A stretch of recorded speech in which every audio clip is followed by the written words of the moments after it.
Hi guys, another spooky black screen video. I'm in bed, Friday night. It's around quarter to 11. I had to pick up my laundry after I got out of work. Took some cold medicine. I'm gonna go to bed. I'm gonna go to sleep now. But wanted to mention one thing based on my last little video about the documentary. I think a couple months ago when I was doing all this, I might have mentioned that if you guys want some kind of like background or backstory about the cult that I was raised in, just to kind of give you a backstory if you're going to watch that docu. You can go on YouTube and look up. The channel name is Slave Obeys, which is kind of weird, kind of kinky sounding, but um, they uploaded the video series back from the early 90s called Who is Brother Julius? And I think it's 4 parts. Um, and it's all about the cult that I was raised in. It's kind of dated, of course, because, well, it was filmed in the early 90s. But that's the one. So if you want to know what that was all about, and he did die in 96, so it's not like he's still around to terrorize anyone. But the point of the video that the point of the documentary that I was interviewed for was to tell the point of view of what it's like to be raised in a cult and escape one. I don't know how it's going to look, how it's going to be presented, if it's going to be like prurient or, just a lot of like, what's the word I'm looking for? Information that has more to do with like all the sensationalism around the cult rather than what I originally thought was like just the essence of an adult speaking as someone who was a child in a cult. um, I say the word cult too much, but I don't really know how it's going to come out. The producer texted me tonight, and I said, give me your honest opinion. Like, how did it come out? How did it look? Is it good? She said, I think it's great, and I think it's very strong. And she said that I was very brave for doing it and that she hopes my story will help give others some insight into what it's like, what it was like, and what people now are still going through because people don't realize there's still hundreds and hundreds of cults around. They're not as well known as like Scientology or Jehovah's Witness or Children of God or, the past ones everyone always thinks about, like Charlie Manson and Jonestown and David Koresh and all that. But when I left the cult and I was raising my daughter on my own and working for the first time in a non-cult capacity, those were a couple of really nutty years, I'll tell you that much. Um, I remember being at the home of the elderly woman I was watching, and when when the David Koresh, Branch Davidian fire and siege was taking place, and all I could think of with my little daughter there with me and I was working was like, and I remember the den that I was sitting in and the couch and the TV and watching this with that weird like dissociated place of I'm so glad I left the cult when I did because there's no way to know if something like that, cataclysmic and catastrophic would have happened. Um, the brainwashing was so severe, just like it is in all cults, to varying degrees of like social acceptance, if you will. Um, I remember just looking at the fire and the children dying and thinking like that definitely could have happened because when Brother Julius said something or gave a command, people just did it. And as the years went on, he just became more and more power hungry, more and more egotistical, maniacal, tyrannical, deluded, probably schizophrenic. And yeah, I'm glad I left when I did. I wish I had left sooner, but I can't do anything about the past now. And very proud of myself for saving my daughter because, as you'll see if you watch the documentary, I don't know how much of this they're going to edit out or what they're going to use, but I talk about how, there was a child, my niece, right under my roof who was being molested by a cult member, and that was my final straw. I left the cult so that my daughter would not get molested or hurt, and I knew my marriage was crumbling anyway, and everything was just falling around me like a house of cards, and when I left, I knew I'd be scorned and shunned and possibly really harassed. But the main thing that happened in those weeks and months and years after was that there really was mostly a deafening silence. Lost all touch with my mother and brother. except for some very angry, screaming phone calls and threats. I'd run into people in town or in stores who would just look at me like they wouldn't spit on me if I was on fire. And my whole world at that point in time was me and my little girl who was preschool age, and me just working and trying to pay rent and buy food, kind of like now. Except luckily she's grown up and she's super successful right now. And it's just so wild that all this is coming full circle and that this thing is going to actually be televised, and I have an actual platform to talk about something that I've been tamping down for so many years, thinking that it was just a private story. It was weird, it was embarrassing, it was shameful, it was, too crazy for anybody to even believe, let alone listen to. And now that it was taken seriously by this investigative group, because there's so much out about cults now. On a larger scale, it's Leah Remini with the Scientology, and the other stuff that came out with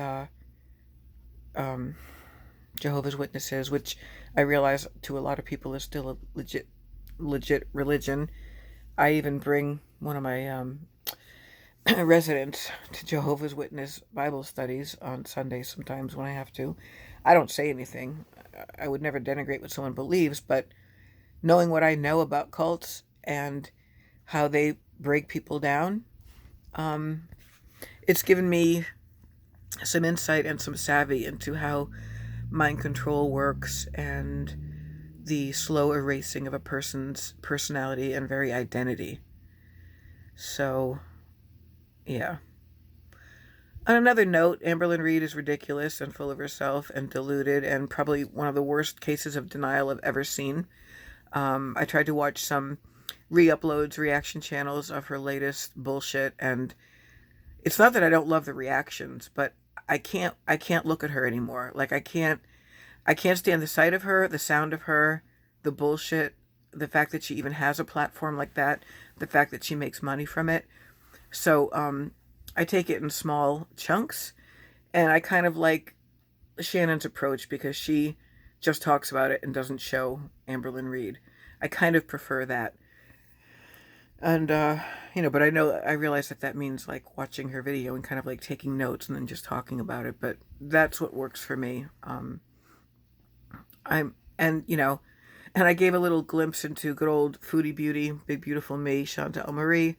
And she's back to mukbanging in a car with her friend Pete's and chomping away on animal products on her toddler feeding tray and disabled the comments. So these people are trolls. They're trolling everybody. They're getting paid by feeders, feeder fetishists, freaky people that just love watching train wrecks. They're laughing all the way to the bank and probably to an early grave, but that's not my concern. I have bigger fish to fry, and my therapy went fucking amazing today.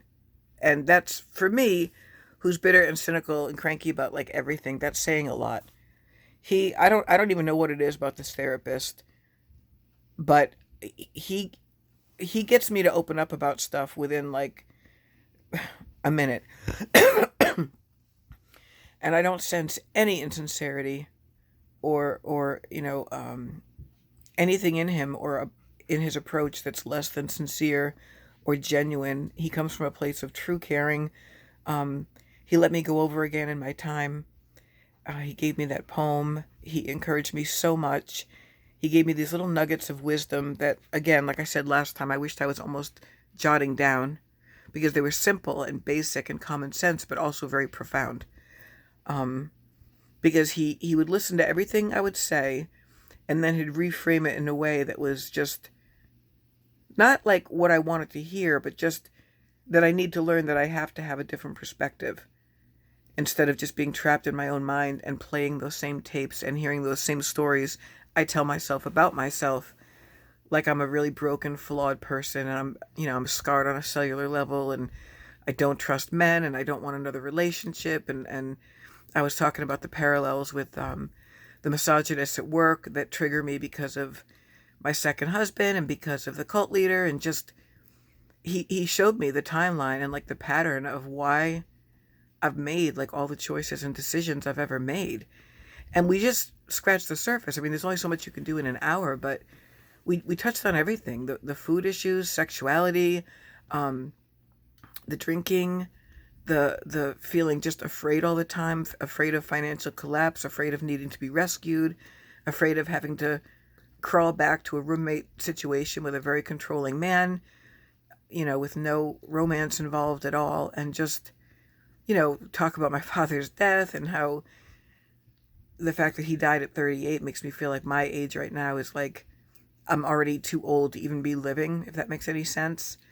Um, Talked about clutter and physical clutter and mental clutter and how excess weight just equals cluttered thoughts that are manifesting in the body. And like, but his personality is just so, and at one point in our talk, he told me that he thought I was lovely, and it wasn't creepy, and it didn't seem unprofessional or inappropriate. He just said that he felt so bad that I don't see myself in any way except broken. And he said, that I'm brave and strong and I'm a survivor, and my rebellious nature has actually served me well.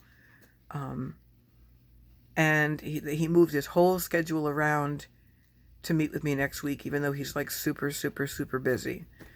And so I'm going to move my schedule around too with work so that I can go and see him again.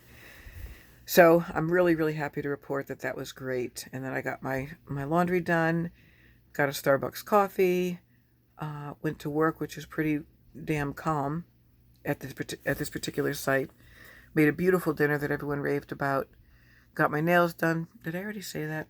I'm like really rambling now. And you guys are probably like, this woman is nuts. She's speaking in the darkness, but my room is completely black.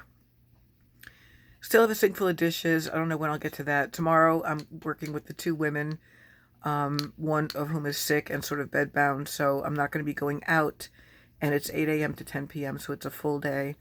But there's not much to do there, so I'm going to get to read, be on my phone, cook for them, clean up a little, and even get caught up on like some letter writing and stuff like that, and maybe edit some poems, write down some poems so I can read them to you guys. And I'm actually looking forward to tomorrow. Do I wish I could sleep in? Yes. But after I go home tomorrow night, I don't work again Sunday till 10, so I can still sleep till 9. Very boring, right? Boring, boring, boring. Just my way of wrapping up the day and saying goodnight to you guys. And I love you until my next video. Bye.